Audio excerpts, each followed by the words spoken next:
Israel has said the temporary truce with the Hamas militant group will continue in Gaza. This comes even as mediation efforts are ongoing and more Gaza hostages were freed on Wednesday, underscoring the urgency. U.S. Secretary of State Antony Blinken arrived in Israel for talks on aid for Gaza and the truce. 10 Israeli hostages arrived back in Israel. Among them, 5 women, 3 children and 2 18-year-old men. Another 4 Thai hostages were also released, along with 2 women holding dual Russian and Israeli citizenship, outside the terms of the deal. According to United Nations, an estimated 1.7 million Palestinians in Gaza have been forced to leave their homes so far, more than half the territory's population.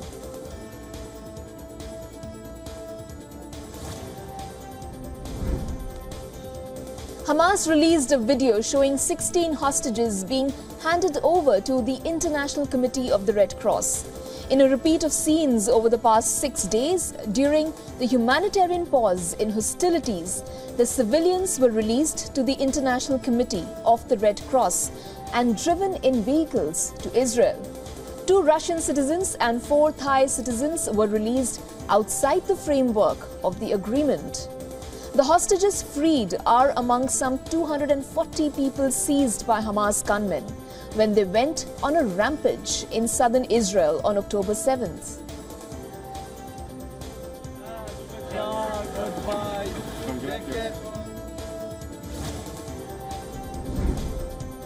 Two men opened fire at a bus stop on the outskirts of Jerusalem, killing at least 3 people and wounding 6 others. Israeli police said the armed men opened fire towards civilians at the bus station and were subsequently neutralized by security forces. The attack has been called an act of terror. Security forces have sealed off the area. Ambulances and police converged on the street that was crowded with morning commuters. Police said they were searching the area to make sure there were no other attackers.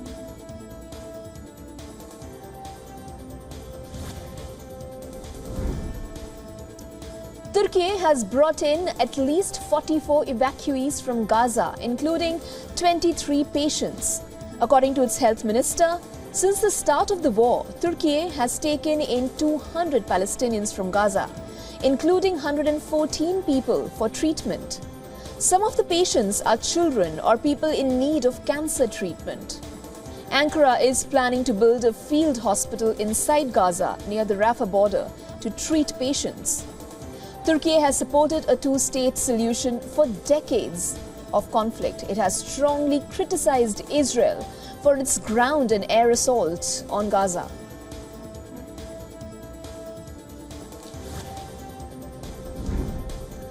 Meanwhile, the World Health Organization has called for safeguards to protect Gaza's vulnerable health infrastructure.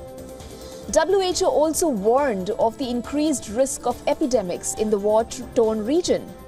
The truce since last week has allowed WHO and other aid organizations to push in deliveries of essential supplies into Gaza. But they are nowhere enough for Gaza's 2.3 million people. WHO has also sounded the alarm about the spread of infectious diseases. It said internal displacement of the population has caused overcrowding in shelters and temporary living facilities. The health agency has noted a staggering increase in diarrhea and jaundice cases, especially among infants and children. The WHO chief said around 1.3 million people are currently living in shelters in Gaza.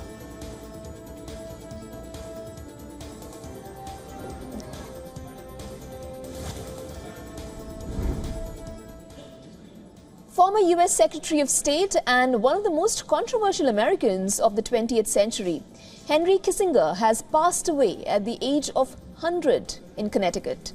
Despite leaving office in the mid-1970s, Kissinger continued to be consulted by generations of leaders for decades. Born in Germany in 1923, the school teacher's son first came to the U.S. in the year 1938 when his family fled the Nazis. He became a US citizen in 1943 and served 3 years in the US Army and later in the counterintelligence corps. The 1969 The then President Richard Nixon appointed him National Security Advisor, a position that gave him enormous influence over US foreign policy. Over the years, Kissinger was subject to criticism for promoting rivalry with the Soviet Union and for supporting repressive regimes.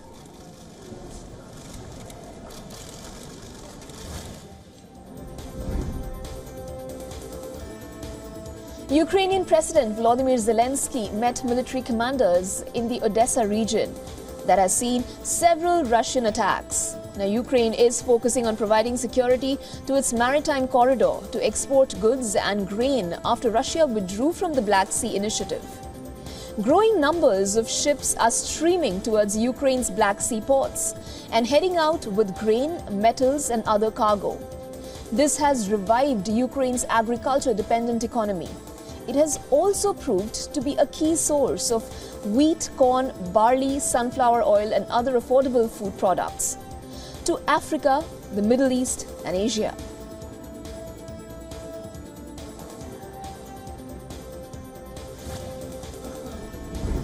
Finland has closed the last crossing on its long Russian border. Moscow called it an absolutely redundant measure. Finland has accused Russia of mounting a hybrid operation and funneling migrants from Yemen, Afghanistan, Kenya, Morocco, Pakistan, Somalia and Syria into Finland. Finnish authorities say that 1,000 migrants without visas or valid documentation have entered at the border since August. More than 900 had arrived in November alone. Now, this marks a dramatic increase from less than one person per day previously. Finland shares 1,340-kilometer border with Russia. Now, this border acts like EU's external border. It runs through thick forests in the south, all the way to the Arctic north. There are 8 crossing points. One is a railway route.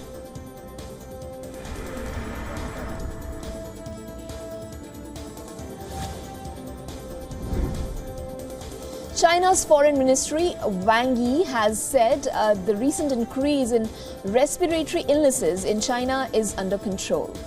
Last week, the World Health Organization requested China to provide detailed information on an increase in respiratory illnesses and reported clusters of pneumonia in children. However, WHO has said the spike in illnesses in China is not as high as before the COVID-19 pandemic. The health agency also reiterated that no new or unusual pathogens had been found in the recent cases. China blames the surge on an overlap of different viruses such as influenzas and rhinoviruses and denies any new virus behind the spike. Both China and the WHO have faced questions about the transparency of reporting on the earliest COVID-19 cases that emerged in late 2019.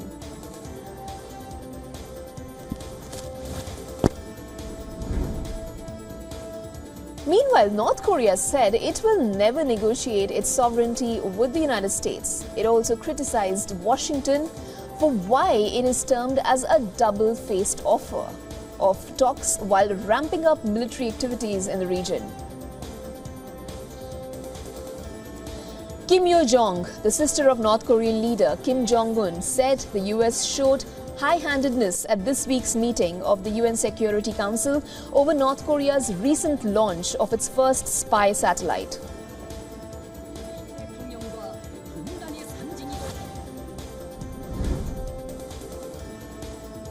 A high-level Indian inquiry committee will look into the inputs provided by the United States on the alleged nexus between organized criminals, terrorists and others. According to the Ministry of External Affairs, the team was formed on November 18th. India will take follow-up action based on the inquiry committee findings. Now, this comes after the United States shared security concerns with India during the recently held bilateral meet. It had also revealed that relevant departments are already examining the issue. And this development comes after the Financial Times reported that the United States reportedly foiled an attempt on the life of Khalistani terrorist Gurpatwant Singh Pannu on its soil.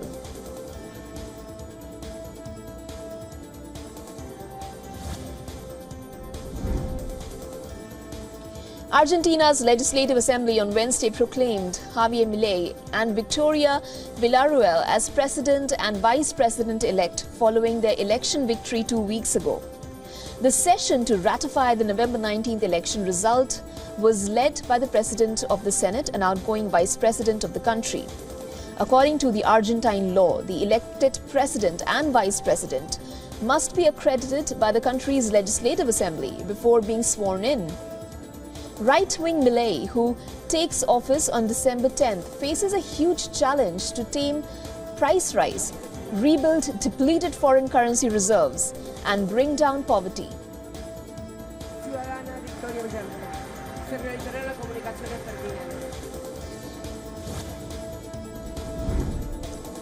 At least 13 people died in a fire at a hostel in Kazakhstan. This was in the country's biggest city, Almaty. 9 victims were Kazakhs. 2 people were from Russia and 2 from Uzbekistan. The fire broke out early in the morning in a 3-story building. The ground and basement levels were occupied by 72 hostel guests. The victims died from carbon monoxide poisoning, while the remaining 59 people managed to leave the building. The cause of the fire remained unclear. The government said it has set up a special commission to investigate it.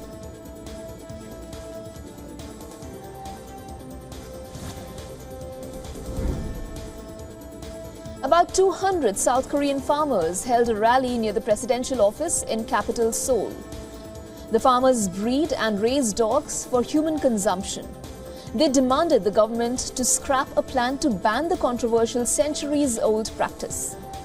Police set up barricades to stop them. The farmers scuffled with the police and 3 protesters were detained. Earlier, the ruling party introduced a bill to ban the breeding and sale of dogs for consumption and offer financial compensation for those who would be forced to shutter their business within a 3-year grace period.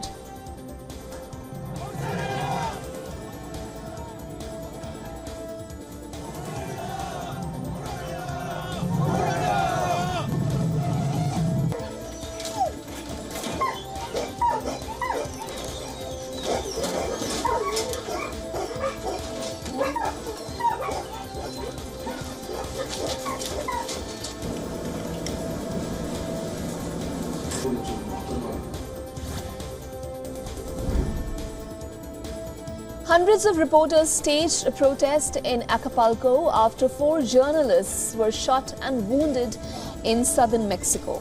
It was the latest in a series of attacks that have made the country one of the most dangerous for reporters. 3 of the journalists were shot at by the attackers on a motorcycle where they were covering a murder. According to Reporters Without Borders, Mexico is one of the most dangerous countries for journalists. At least 5 other journalists have been killed in Mexico this year and over 150 since the year 2000.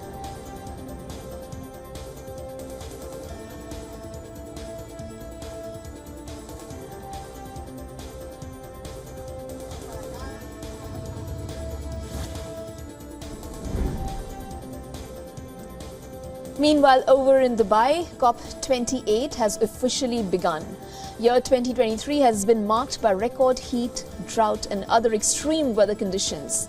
Leaders at the summit will be discussing climate change solutions and sustainable development efforts. President of the United Nations General Assembly, Dennis Francis, laid out the messages that he will be taking on his visit to the COP28 summit in the United Arab Emirates. Indian Prime Minister Narendra Modi will visit UAE for the UN Climate Conference in Dubai from this week. Now, Modi will be in UAE for 2 days from November 30th to December 1st. Apart from fossil fuels, the summit will review methane emissions and oil and gas imports. Over 150 countries signed the US in EU-led Global Methane Pledge in 2021, promising to slash their methane emissions by 30% before 2030.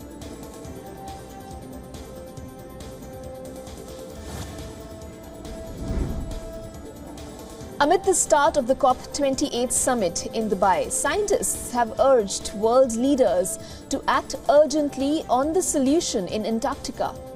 The United Nations has said Antarctica and Greenland are melting 3 times faster than in the early 1990s. Researchers say the ice in Antarctica that's been frozen for millions of years is melting due to human-caused global warming. In addition to reflecting lots of sunlight away from the Earth, Antarctica regulates the planet's climate because its ice and cold waters drive major ocean currents. The melting of the ice raises sea levels and changes salinity levels and habitats of ocean animals. Scientists have said that the recent data is cause for concern about global warming.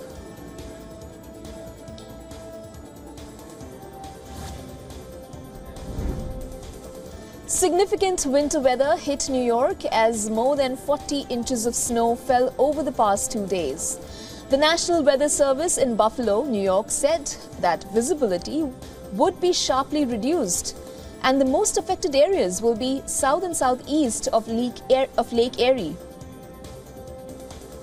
Temperatures are expected to rise towards the weekend. Cleanup efforts were underway as footage showed the streets of Buffalo covered in several inches of snow.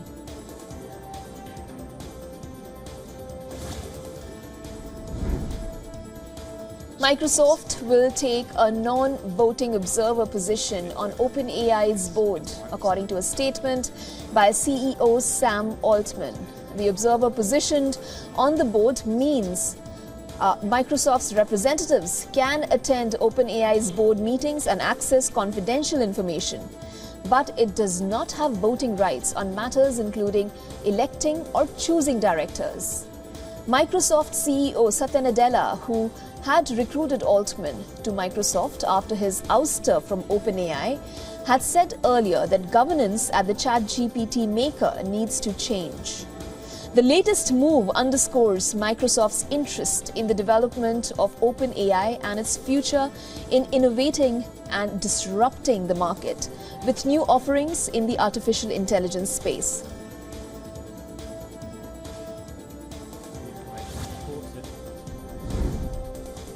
The US economy grew faster than initially thought in the third quarter as businesses built more warehouses and accumulated machinery equipment.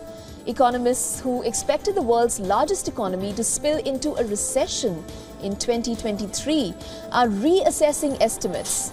However, momentum appears to have waned as higher borrowing costs curb hiring and spending. The growth space, which was the quickest in nearly 2 years when measured from the income side, suggests that economic activity increased only at a moderate pace. Nevertheless, the report from the Commerce Department on Wednesday indicated the economy continued to grow despite fears of a recession that have persisted. It will be interesting to see how Wall Street reacts to these numbers when markets open today.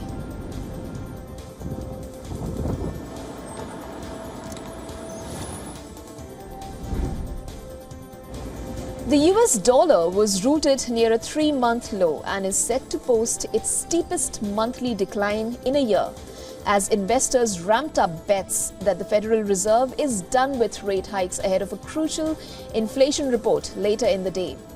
The dollar index, which measures US currency against 6 rivals, eased on growing expectations the Fed will cut interest rates in first half of 2024. The weakness in the dollar has allowed most Asian and regional currencies to take advantage of the weakness.